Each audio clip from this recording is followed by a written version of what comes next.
We're going to go live right now to Conservative leader Pierre Poilievre, who's addressing his caucus in Quebec City. Let's listen in live.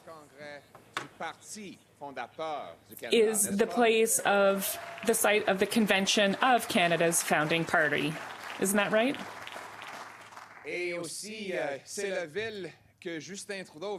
It's also the city that Justin Trudeau wants to erase. He removed it from our passports. It's the city that Mr. Blanchet has forgotten. Now, today, in Quebec City, people are concerned about the cost of living, the cost of fuel and groceries, and housing. And what is Mr. Blanchet doing? He's in Spain. He's fighting for Catalonia's sovereignty. Catalonia. Go talk to 1,000 people in downtown Quebec City to ask them what their priorities are. How many of them will say that their main priority is the sovereignty of Catalonia? Zero. None of them. But when the Conservatives are here in Quebec City, he's over there. And how did he get to Spain? Did he go by canoe? No, he's burning oil. He's burning oil to get himself to Spain at the same time that he has imposed a 17 cents per liter tax on Quebecers' backs. He still wants to add another 3 cents by putting sales tax on fuel. That's a Trudeau tax. Yes, the Liberals imposed that tax. But the Bloc agrees with that tax, except for one thing. The Bloc is saying that it wants to radically increase taxes on Quebecers. Radically increase, those are not my words, those are the words. They're MPs in the House of Commons who have expressed their will to radically increase taxes on Quebecers. A party that is supposedly sovereigntist wants to bring Quebecers' monies to Ottawa so that Trudeau can spend it. I have news for the Bloc and news for Justin Trudeau. People in Quebec's regions need their trucks and cars. They don't need to be paying 20 cents per liter of taxes. And they don't need to learn lessons from politicians who are jetting across the globe burning oil.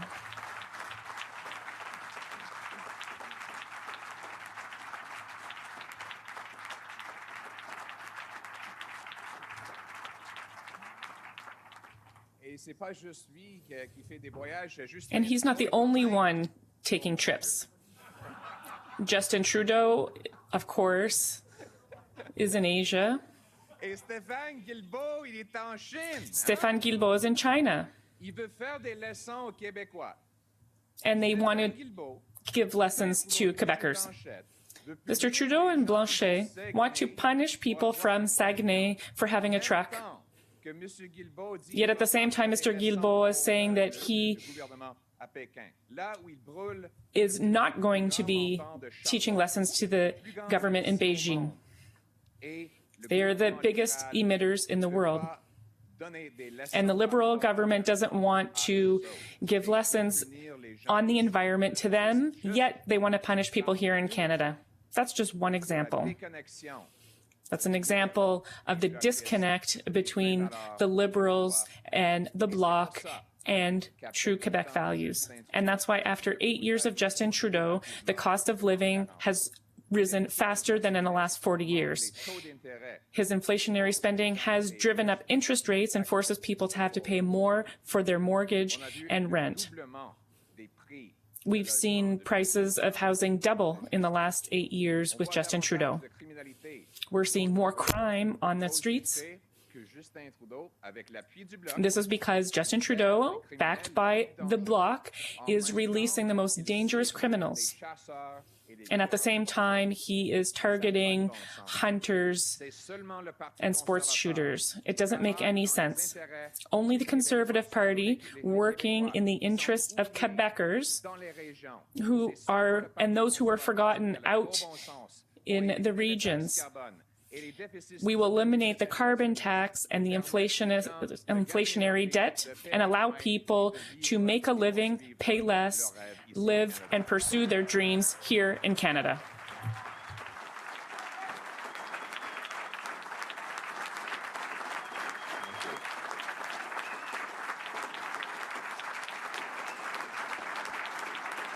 Thank you very much.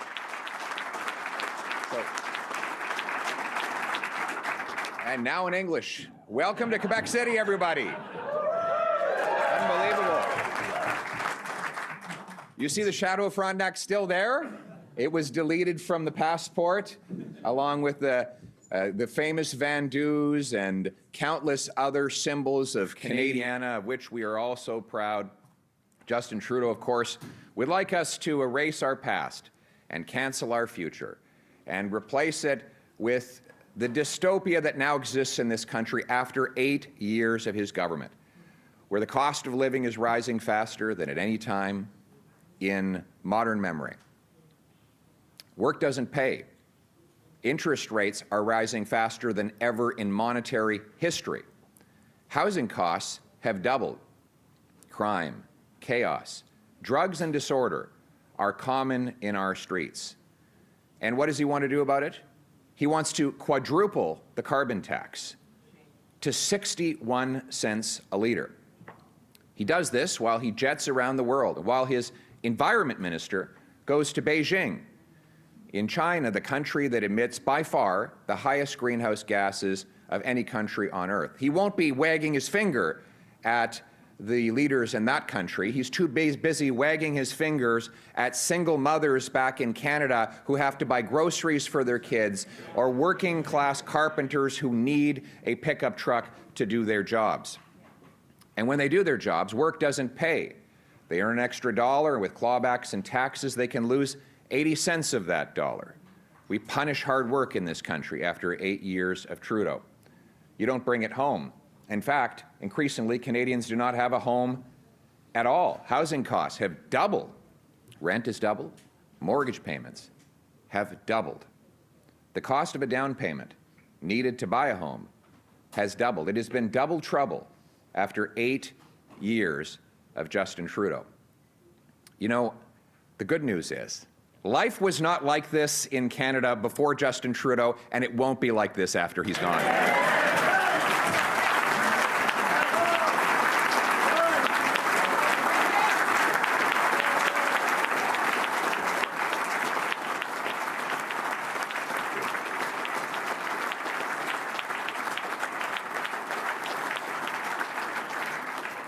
Conservatives will get back to the common sense of the common people. We will make the country work for the people who've done the work. We'll do this by bringing home lower prices. And that means axing the carbon tax to lower the cost of gas, heat, and groceries. Who's ready to axe the tax? You want to axe the tax? Let's axe the tax. We're going to balance the budget to eliminate the inflationary deficits and allow interest rates to come back down. Yesterday, Chrystia Freeland discovered that interest rates were a problem, right? First she said that interest rates were too low and they'd never go up. She said that we would have deflation. And Justin Trudeau said debt was consequence-free because it was cheap to borrow. And then their deficits drove up interest rates. By the way, it's not me who says this.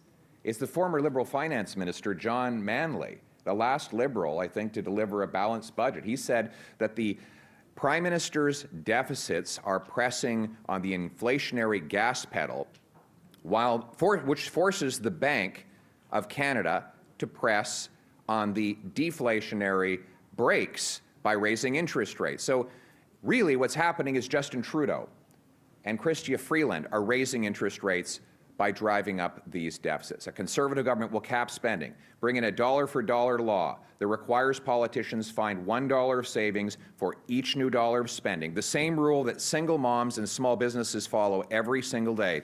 We will follow that rule to get rid of these inflationary deficits and bring down the cost of living so that purchasing power remains and we have sound money with which people can buy a solid quality of life.